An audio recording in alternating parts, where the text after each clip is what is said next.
Good morning, everyone. I just wanted to take a few minutes and let everybody know that, first of all, I appreciate all of the well wishes that everyone sent. And as you can see, I'm doing much better in terms of my voice and my speech. My face is still really broken out, but that's actually, the whole thing is something that I've just grown accustomed to over the past 2 years, 2.5 now, since this all started. I've had nothing but trouble from the get-go. But I also wanted to point out some things, and now that I'm able to talk a little better, clarify why it is that I've decided to post the things that I have. There's a few reasons. Number one is realizing that other people have been infected kind of bothers me, and I feel like maybe I should have said or done something to work a little bit harder to prevent that, because it's just not right. And I'm probably the only person that has had the issues to the degree that I have, or at all even. I found that HIV and AIDS are very individual things, and not everybody experiences them the same way. Unfortunately, you know, everybody thinks you just take a pill now and everything's fine, but that's not the case for everybody. And even the medication is some of the most dangerous medicine that you can take, next to chemotherapy drugs. So after about 10 or 15 years, you start to develop like liver and kidney issues from the medicine. In fact, they will eventually cause you to have AIDS. So it's not as simple as taking a pill. And then one of the reasons I received my disability is because the medicine does make me so incredibly sick. And I was busy vomiting on my way into the Social Security hearing, which worked out to my advantage, but to have to go through life like that is not fun for me. And, you know, a lot of times I feel like the alternative, which would be shorter but better quality life, is something that I would rather have, as opposed to an extended life with the medication. Anyway, back to why I've been posting what I've posted, because I want people to see that it is a very individual thing, and it's not the way that people tend to say that it is for most people these days. It's very individual. People experience it on different levels, and some people, I mean, really, I don't know anybody that's been sick like me. Not since, you know, the beginning and when it all started, but recently I haven't really known anybody that's been so sick. I've heard of somebody or a person here and there, but I also feel like there's a lot that plays into it, like my mental state and my how I feel about my life and my breakup and just where my life is. I know that those all play an important role in my body's ability to fight the sickness. Some of the things that I want for people, I'm kind of worried that people aren't watching my videos and paying attention to my posts. I guess there's not really anything that I can do about that except make the effort that I am making, because I really don't know what to do otherwise. I feel like I have some type of responsibility or some type of, I don't know, like there's just more that I'm supposed to do with this situation than just be upset. A few people told me that they couldn't watch the video because it upset them, and I'm sorry for that. That's not my intention, and I don't want it to upset people. I want people to get an idea and an understanding of how this is for me and how it could be for you if you make the decision to trust somebody and maybe shouldn't have or shouldn't.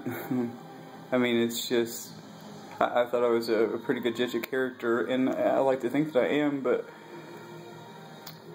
I'm sure most of you know the situation and how it went down and the crazy aspects to it and how just unbelievable, like, every piece of it is. It's just crazy. Like, I can't imagine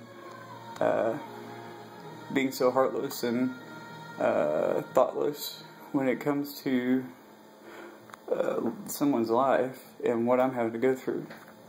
Now, one of the important things that I want to address is someone's ability to press charges or legally pursue someone in a situation like this that has been guilty of non-disclosure of their HIV status and continues to not be honest about it and puts their medication into vitamin bottles or what have you, whatever the circumstances.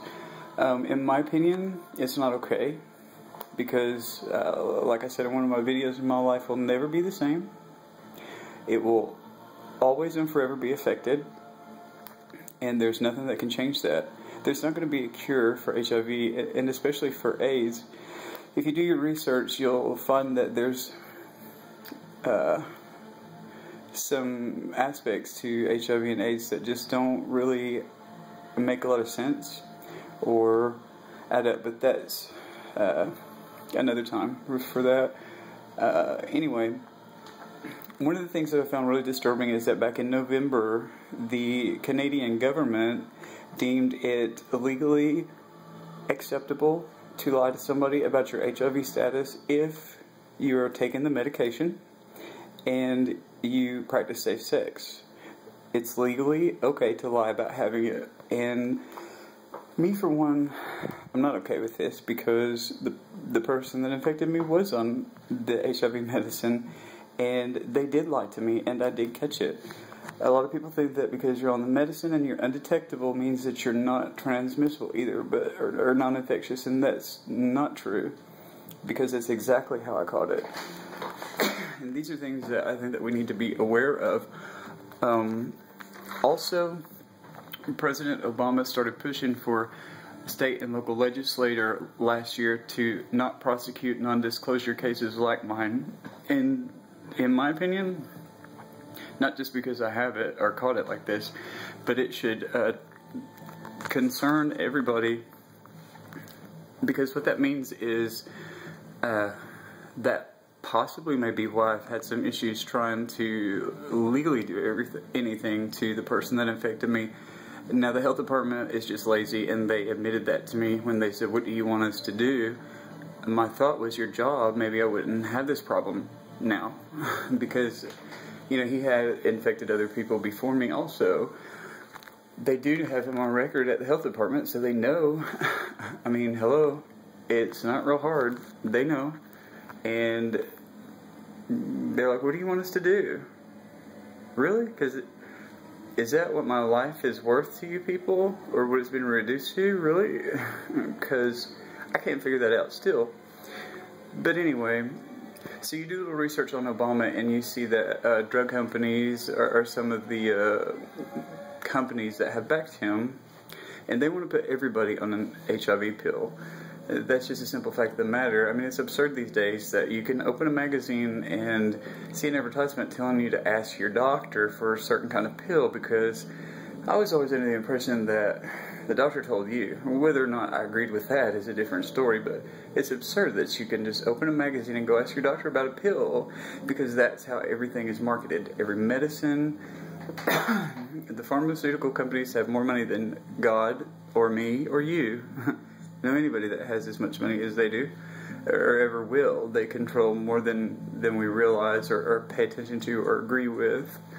But the big thing for the drug companies now is to put people who are who have risky behavior or a partner that is positive and they're negative on an HIV pill. Well, I don't really know how I feel about that. No, I don't feel like it's a good thing, first of all.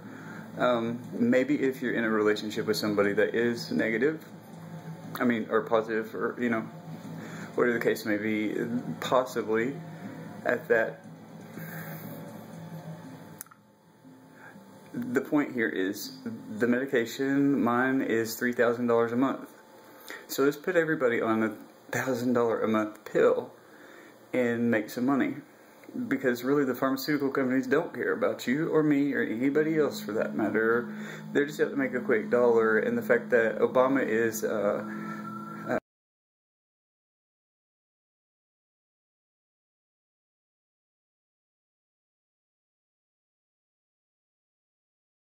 especially now in the new year, starts to